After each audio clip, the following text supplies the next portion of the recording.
Thank you so much, Anshul, for this. I feel so good. I feel so good about you, man. This is amazing. I remember this was 5 years back, and a lot of people don't know the story behind it. So I used to take weekend trains from Kota to Delhi because this was the first time when entrepreneurship was getting started. And you know, when you go to startup conferences, and Anshul, thanks for making this conference easy for people to access. It was very difficult to pay $100 to go into a startup conference, right? So I realized something very amazing very early in my lifetime. There are two kinds of people who attend conferences. One kind of people are people who have money, who are good, smart people who pay $100 and get this cards and then access conferences. And then there are the more important people who don't wear anything. So it's below our dignity to put all of these things around our necks. So I told to myself that if I have to get into these conferences, the best way is not to wear this and to say I'm the more important guy. So not many people know, but when I met him, that was a time when I literally did not pay for almost every conference that I would go to. So very happy for what Youth Ki Awaaz has become. I'm glad that it's been what it has been. Sorry. I try to keep this very small to make sure that we can have more interactive session. Loved Shikha's talk earlier. It's amazing that I grew up in a place very similar to that. So I grew up in southern half of Orissa, in the Orissa-Andhra Pradesh border, in a place called Raigada. Not many people would know, but very famous for the Vedanta alumina issues that cropped up. It happened in the same district. So did not have a lot of friends because it was very accident infested, right? So every evening you might have a red alert saying that today nobody goes outside or plays cricket. So I started realizing that, literally here playing cricket, etc., that I used to do until the second or third grade can't happen anymore in the future because of this new thing called Nexals that's come in. I had no idea what they were or why they were around, but I knew they had stopped me from playing cricket, and that is the one thing that I disliked about them. I didn't know anything else.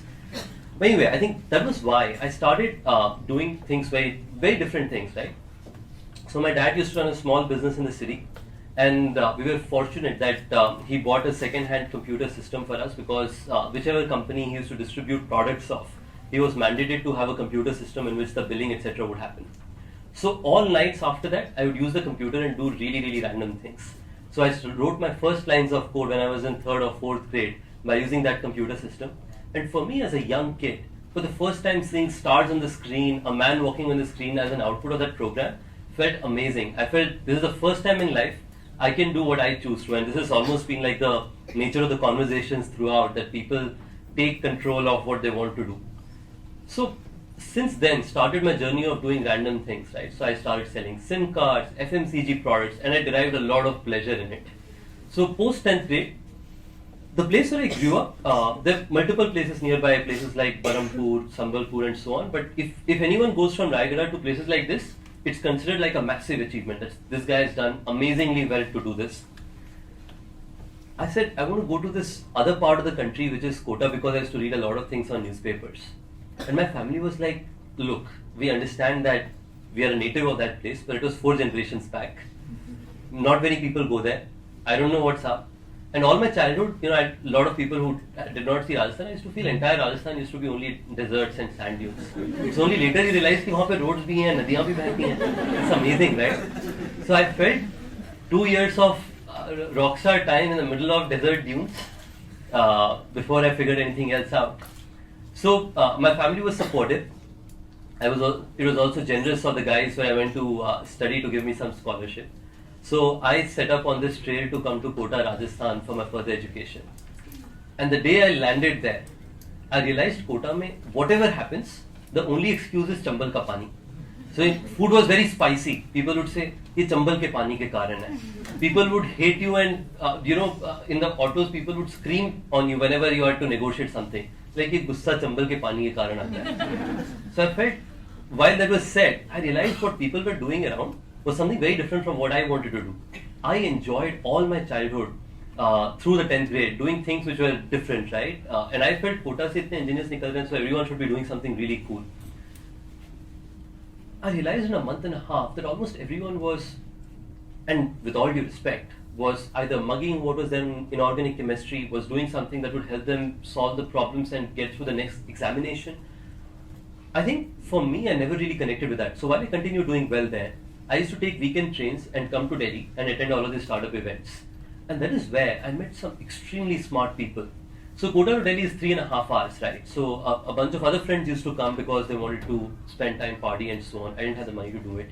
And you can't sneak into places like those, but you can sneak into startup events. So I felt this was the right place for me. That was the first time I saw extremely smart people who had conventional and unconventional impact items that they wanted to do in their lives, right? Like I saw Kunal Bain who just come back from the US and wanted to start entrepreneurial ventures. I saw Sanjeev sir who had done very well with Naukri.com. And very accessible people. One thing that I found amazing about people in startups was people were so accessible. Like you could walk up to them. I mean, it's another thing that Sanjeev had completely forgotten me for 4 or 5 years, and when he saw me recently, but very accessible at all points of time. And I saw all of these people were extremely smart, right? So someone would say, "Oh, I was a principal or partner at BCG or Bain earlier, and by the way, now I've come back to India to start a company." At 11th grade, you don't know what BCG or Bain is, right? So I used to feel Britannia is a larger company. This guy comes from a smaller company, but still smart enough to have a conversation and has an ambition to solve a big problem. So I said, I want to surround myself with smart people like this and do whatever is required. So for a year and a half after that, I started working for free for startups. I used to do, coding, selling products, social media pages for them. At that point of time, making a Facebook page also, you could charge small merchants and all sorts of things, right? And I felt it was so amazing to learn from things like these. Post my 12th grade, one thing was clear, that with what had happened, I wanted to create something that was impactful. So I started something called Arrival. Because we're running out of time, I'll keep it really short. Yeah. So I started Arrival, which was more like Airbnb of India, because on one side, there were millions of rooms across the country. Every time we land in a city, we see small hotels, guest houses, serviced apartments. And if you go to Pahad Hills, you'll see significant number of properties that people have created and caretakers are running it, but there is absolutely no access from consumers to them. And on the other side, these merchants or these property owners are almost saying we should sell it because there's no yield at the end of every month. So I said to myself, there's a massive problem. We shall just enable an online community for people to book these. On day one, when I started building the product, I realized that I was not as fortunate as so many other people who work for levers and so on to get free hotel accommodations, right?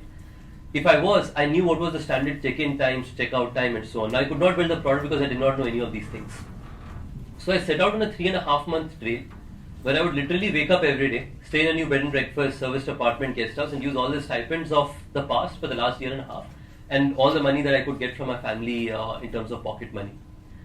I'd write emails to all of them saying, please let me stay for free because I want to create a new thing in this industry.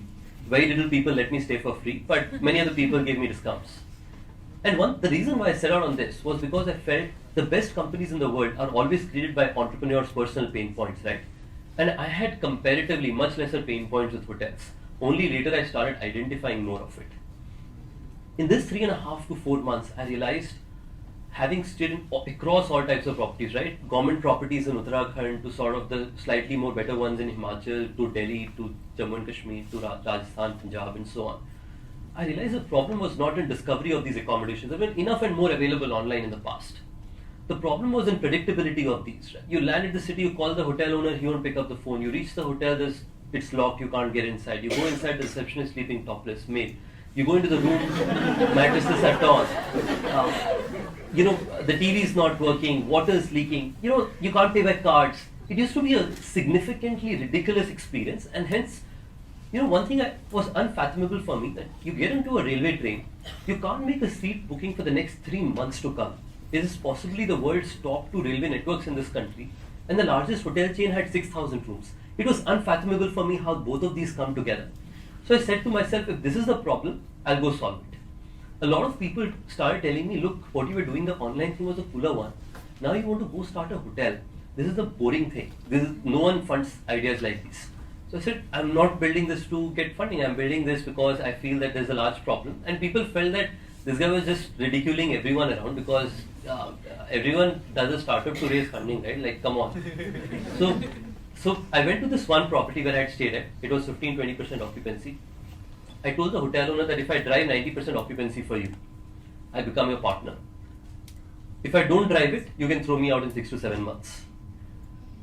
This was the time when I used to work out this Southix apartment cum office, where the first floor was the office, second floor was the apartment. We used to rent the second floor as Oracle Stays, that was the earlier name of OYO Rooms, and used to pay the rent of the office by making money from the floor upstairs. So that was our first learning, and we used to take that and convert our second hotel into becoming what it became. So for close to 8 to 10 months, we operated this one property in Gurgaon, in South City 1. We called it OYO Huda City Center, and literally transformed how hospitality would be looked like across the world. And I'm not being arrogant when I say that, and I'll give you very interesting examples of those. When you see Uber or Ola or any of these taxi companies, imagine what were the things in these cars earlier. There was a printing machine, there was a GPS machine, there was a billing machine, and multiple things like these, which are all literally one mobile product today, right? Which was taking all the pain points of the consumer, that was pick up, drop, location, billing, and so on and so forth, and bringing it into one mobile product. We did the same thing at our hotels. We said check-in, check-out, in-room food ordering, housekeeping, we'll get everything into one mobile product. And I realized, right, everyone used to blame no internet penetration in India. India is one of the largest smartphone economies in the world. I saw all of these guys working in the hotel, housekeeping guys, they had WhatsApp groups where they would say 11:30, please take the linen in that room and get the chai ka cup back, because it's been lying there since yesterday. So for them, they didn't know they were using data. They just felt recharge for 100 rupees or $2, and then you can not only do messaging, you can also send images, videos, and so on. So it was their eternal way of seeing all kinds of videos that they wanted. But more importantly, they were also doing their work by using that, right? So I felt it is not as if internet penetration is not there. It's just that no products have been built which they see that and feel that the life is gonna get better with that. Today he sees just two things on our mobile product. One, how many rooms need to be cleaned. Second, how much money he needs to collect from customers. Those are the things he cares about, right? And if you give him that, you will get everything that you want from him. So anyway, I think this did well. In the same period, I got the opportunity to become a Thiel Fellow. Peter Thiel, who started a company called PayPal, very early backer of Facebook, and has done decently well for himself in his life, started a program called 20 Under 20, where he gives $100,000 to 20 kids under the age of 20. But the catch is you have to drop out of college. The acceptance rates are lower than Ivy League, Stanford, Harvard, and a bunch of those. So I felt this was the most amazing program to apply for, especially because it had some amazing questions in the application form, right? Because there was no Indian resident before me who had become a fellow. So I felt, ye to hona nahi hai. But regardless, applying might be a lot of fun. Because there were questions like, what's one contrarian view that you have that nobody else thinks about? If capital was not a problem, how would you change the world? Very little people you ask this kind of questions, right? So I continued applying, and one day I get this call saying, Ritesh, can you get on a flight and come to the US for pitching the idea? You're on the finalist and so on. So I felt, look, I'm anyway not going to go to college. With that happening, I don't know if I'll be ever able to go to the US. So this is one opportunity of the lifetime to go to that part of the world. So I'm going to party my hell out. The party for me was meeting amazing folks in Silicon Valley and so on. So would be for a lot of other entrepreneurs, I would imagine. Paul Graham essays are like holy books for us. So I think that was a time when I realized there were two amazing learnings. One, I'm glad I became among the first residents to become a fellow there. But there were two amazing learnings for me. One was thinking really big. Around ourselves, we're generally in the society where we are said, don't do anything big. My family tried so hard to convince me to say, degree ho jaye, uske baad shuru kar lena. And my pitch to them was similar. I felt if they are smart, I'm smarter. So I told them, look, everyone takes a year off after the 12th grade. So this is my year off, right? So I was sure that I did not want to go to college, but this was the way to convince them. So because generally there's a lot of conservatism in terms of the ambition that a lot of us have, I saw companies there who had ambitions which were everything was global. You see Uber, Facebook, Twitter, almost none of these companies aspire to be California only. All of these companies aspire to be global and solve a problem which impacts mankind globally. And for me, that was a time when I strongly felt that this is the ambition that we'll have. Today I feel glad that we are 6 times the size of India's largest hotel brand, and our ambition continues to remain to become the world's largest hotel brand being from India. The second thing, sometimes it gives me goosebumps thinking that The number two that I'm talking about has existed pretty much from the Victorian era. So and our teams feel so excited because of that. Not because we are number one, but because we've solved up to some extent. We are even scratching the surface now. There's still a lot to do. There's still issues and so on. We're 0.5% of what we aspire to become, but we feel so glad that what we tried to do, we got the support of the entire community to be able to make that happen. And the second big thing was, you don't need to emulate to be successful. Every company that I saw around myself in India was almost saying, oh, this is the one that's in the West and we are their copycat in India. And reality is I started that way, right? I was the Airbnb of India when we began. That is where I saw that companies were created pretty much from the first principles, and those were the companies that solved real problems and were going after a real mission. So I told to myself that regardless of where this company goes, I'm going to solve a real indigenous problem that exists in this part of the world, regardless of what it becomes in the future. So today I feel glad that Rocket Internet, which is considered to be one of the more successful copycats across the world, has never copied a non-American entity other than OYO, which now they are copying across Southeast Asia, Europe, and so on. And we have 22 copycats across 6 countries. I don't know whether to be happy or sad about it. But regardless, this is exciting stuff that generally what people used to consider that West would come into India. This is the first time where things that are created in this part of the world are now being taken into so many other parts of the world. The last time I went to China, I met this young guy who had come straight at OYOs in India, and he literally smirked at me saying, look, this is China. This is one country where you should not come. If you still want to have some interest here, I'm happy to sell you a couple of percentages of my company, but otherwise I'm 10% funded, so I don't even care about you do that or not. So but anyway, I think that's China. So, but right after, I think from this one hotel, to being today the largest hotel brand in the country, booking 1 million nights a month, and hopefully creating some small change that we wanted to do, one of the most important things that's been there in this process is bringing extremely smart people together. I think sometimes I feel it is luck for me, or I don't know what that is, but I've been able to bring across possibly one of the smartest teams in the startup ecosystem, and I say that with a lot of courage and belief. And it's so funny that we have 3 HBS guys and a dropout all in the leadership team of the same company. I don't know how many companies would have that kind of combination. But I think just because we've brought so many smart people and convinced them that this is the long-term belief and the problem solution that we want to create, that has really led to having thousands of people across 150 cities in the country who are all saying, guys, we are here to create a real change.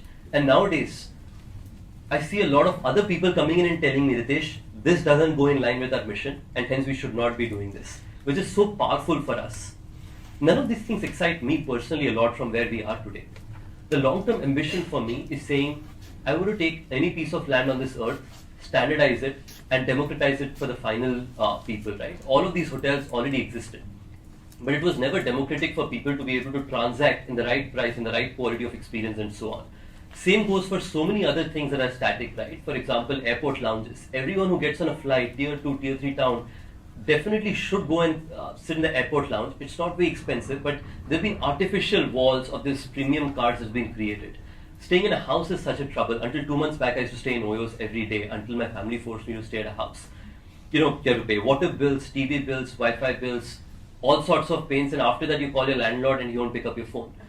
There's nothing more terrible than that. And a lot of people in this room can connect to something like that. So our aspiration is saying, we will bring better accommodations to these billion people in India at least, and possibly to the entire world. And to do that, that accommodation will mean different things for different people. For someone it will mean a hotel, for someone it will mean a resort, for someone it will mean a serviced apartment, for someone it will mean a hostel, and things like those. And we aspire to continue solving problems for almost all of those things.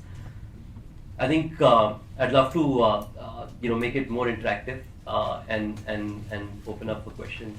Okay.